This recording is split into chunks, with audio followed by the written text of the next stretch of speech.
makukuha to? Yes po, Mr. Chair, Honorable Ricardo. Yung 30th anniversary, saan kukunin? Hindi nyo pa sinasagot. 30th anniversary Yung gastos nila sa 30th anniversary. kasama po siya dapat sa COB 2025. But, Saan na kukunin doon sa pondo na yun? Anniversary. The board approved the 323 for the stamp. Saan na kukunin doon? 323,000. Doon kukunin sa inyong working budget itong Okay. gastos sa anniversary. Doon kukunin. Mr. Chair, as discussed kagabi sa House, the 323,000 galing sa 2024 extended validity. Yun muna yung in-approve po ng management and ng board. Again po, ma'am, the surplus 150 and the reserve is 281. That's 431. That is part of our members' equity. Now, let's proceed. 431. Apo. Okay. Total ng dalawa po. 600 minus 431. What's 600 minus 431? Mr. Chair, Honorable Ricardo, punta na po ako sa 600. Explain ko na po siya. 100 Apo. already. No, but 281 and 150, total 431 is part of the 600, right? Yes. It's Ma'am, different? Different figure po to. I don't Okay. understand. Sige po, ma'am. Explain teka. ko po ng klaro. Ibig nyo sabihin, iba pa yung, meron kayong 600 billion, meron pa kayong 281 billion na reserve, at meron pa kayong 150 billion na surplus? Kala ko po, itong 281 at 150, total 431 ay parte ng 600. Explain ko po, ma'am. Explain ko siya ng konti. Go ahead. Sige, pa-explain kasi nalilito na kami. Kaya Iba yung sinasabi na, iba yung nababasa namin, iba yung sinabi mo sa plenary, iba rin po yung sinasagot nyo rito. Opo, sige Ano, po. para sa kaalaman po ng mga kababayan nating nakikinig at nangangamba sa kanilang benepisyo mula sa PhilHealth, paliwanag mo po ano yung 600 billion, kung parte ba itong 431 o 489. Okay Paki-simplify lang po. Yes po. Wag nyo pong lituin ng ating mga kababayan. Yes po. Ang pinag-usapan po natin dito actually kung sa accounting po balance sheet to. Balance sheet, we have the assets equals liabilities plus equity. So this equity, ang pinag-usapan natin na surplus and reserve is part ng members' equity. So sa kabilang right side po siya. Now, ito pong dalawang ito. That's 281 and 150, 431, Opo, ha? opo. Okay po. Okay po. Yung back up nito o sa kabilang banda niya, yung asset po natin, ito yung sinasabi na 600 po. We have as of September 628.2 billion asset, total asset po. Total asset, that is cash in the bank. Cash, non-cash, including mga properties po ng korporasyon, Teka. total po to. Hindi. Yung 600 na yan, bigay nyo yung breakdown. So, Yes po. ibig sabihin, Yan ako ng ano, balance. 281 and 150, 431 billion, iba pa sa 600. So, meron kayong 600 plus 431. Ha? Okay. So, Saan nyo so, mali kukunin? pala ang balita. Hindi lang pala 600 ang meron kayo. 1 trillion. Ma'am, 1 trillion. explain ko nyo. explain ko ma'am ha. Sige, paki-explain mo na. Explain ko po ma'am. Mr. Chair, explain ko lang siya ng konti. Again, 628, babalance ito eh. Because again, the asset should be total to the liabilities and members' equity. Now, on the part of the asset natin, we have 628.2 as of September. Sa 600, Ulit. Ang pinagsimulan po natin, yung 600 billion na nababasa namin sa pahayagan at nang sinabi po ng DOH na meron po ang PhilHealth.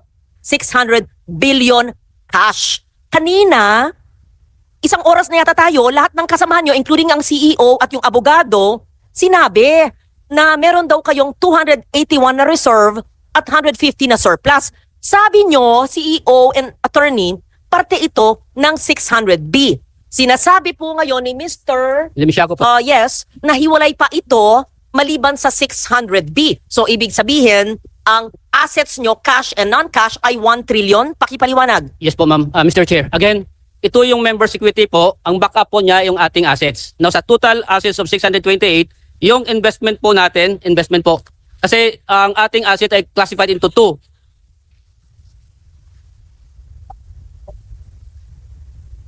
Quiet mo na, or Iba. pakinggan muna natin kung gusto lumabas na lang muna yung magsasalita dyan. Maraming salamat po. Again, ang ating asset po ay dalawa po to. We have current and non-current assets. Now, on the part of our investment portfolio po, Ilagay sa script. Sabihin nyo, sana i-flash mo. mayroon pa tayong papakita natin doon. Papakita natin. Papakita natin doon. Sige, pakibasa ko. Ma'am, Mr. Chair, Honorable Ligarda, again, dalawang klase po yung ating assets, current and non-current assets. Now, As mentioned by our PCEO, the total investment portfolio 489, dito po siya nasa asset po. So ibig sabihin our reserve and our surplus, ang backup niya ay ang ating assets. Now, sa asset po nito, malaki 489. Opo, malaki Assets. Ah. And these are current assets. investment portfolio po yung Kaya nga, 489 po. 489. Opo. Investment portfolio. So- Ibig sabihin, ito po ay cash na ini-invest po ninyo para ini-invest po nyo sa bangko, sa financial institution na meron pong interest. Tama ba ho? Opo. Okay? I-breakdown po natin, ma'am. Ano po? I-breakdown po natin. One question lang. Anong Sige. kinukonsider mo ba ang PhilHealth as negosyo o medical insurer? Health insurance po tayo. Health. Opo, very clear po sa amin na health Paintindi insurance. sa mga kababayan natin. At sa pangalawang tanong, saan nyo kukunin ang inyong working budget for next year na 200, how much is that? 280? 281. Saan nyo kukunin dito sa sinasabi ninyo?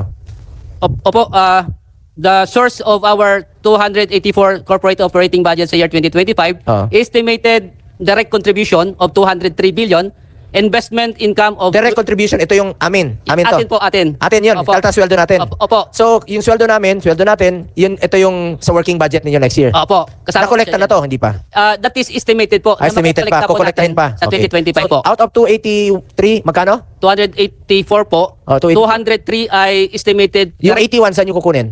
Ang, again, yung other portion, my investment income estimated at 20 billion, Mr. Chair. And the difference of 48 ay kukunin natin siya doon sa surplus. Sa surplus na siya. 48 billion yan. Sandali So, po. may pagkukunan kayo? Opo, may Can you pagkukunan assure po. the public na makukuha to? Yes po, Mr. Chair, Honorable Yung, Ricardo. yung 30th anniversary, saan kukunin? Hindi nyo pa sinasagot. 30th anniversary Yung po, gastos nila sa 30th anniversary. kasama po siya dapat sa COB 2025. But, Saan na kukunin doon sa pondo na yun? Anniversary.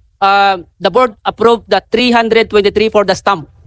Saan na kukunin doon? 323,000. Doon kukunin sa inyong working budget itong Okay. gastos sa anniversary. Doon kukunin. Mr. Chair, as discussed kagabi sa House, the 323,000 galing sa 2024 extended validity. Yun muna yung inapprove po ng management and ng board. Magkano yung expected, bigyan ko kayo ng chance naman to explain. Magkano yung expected or projected niyo ng gastos sa anniversary ninyo?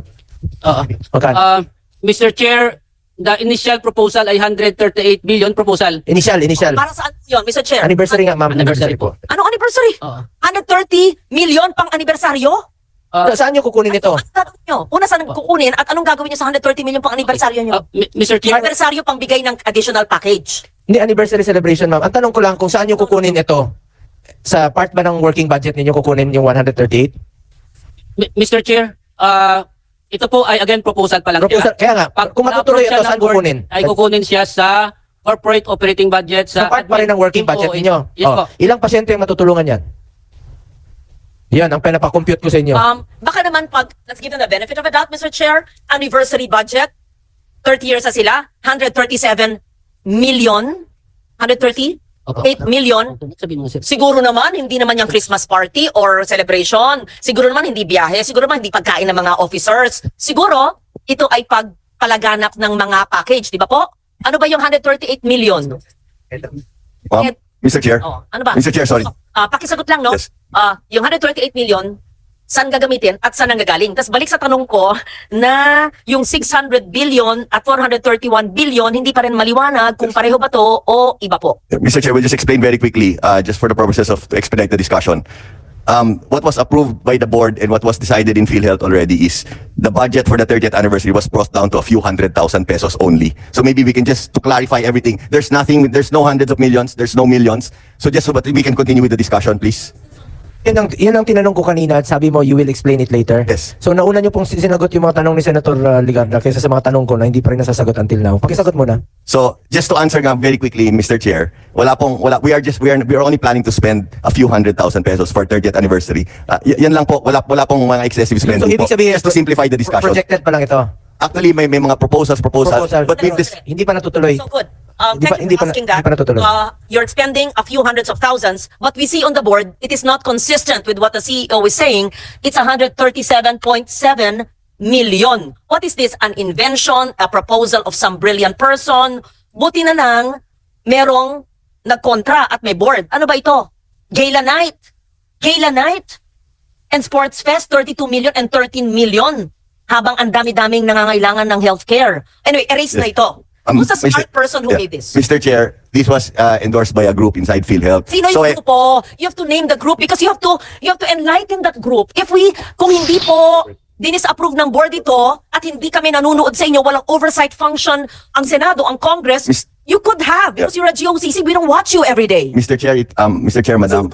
Brilliant na nagbigay nito. We have an anniversary committee. Sino po ang head ng anniversary committee? The anniversary committee po is headed by Mr. Ray Balenya po.